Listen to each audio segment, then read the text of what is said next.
கலங்கி போயிருக்கிற காரியம், கர்த்தர் வாக்கு கொடுக்கிறார், நீ தண்ணீரை கடக்கும் போது நான் உன்னோடு கூட இருப்பேன். நீ ஆறுகளை கடக்கும் போது அவைகள் உண்மையில் புரளுவதில்லை. நீ அக்கினியில் நடக்கும் போது வேகாதிருப்பாய். அக்கினி ஜுவாலை உன் பேரில் பற்றுவது இல்லை. இந்த பிரச்சனைக்கு சவால் விடும்படியாய் நான் உன்னை தைரியப்படுத்துவேன்.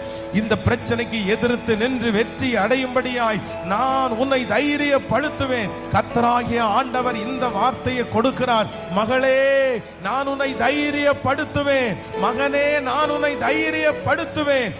இந்த சூழ்நிலையை நீங்கள் பயத்தோடு அல்ல, நடுக்கத்தோடு அல்ல, கர்த்தர் வாக்கு கொடுக்கிறார். ஒரு இனம் புரியாத ஒரு தைரியம் உங்களுக்குள்ளே கடந்து வரும்.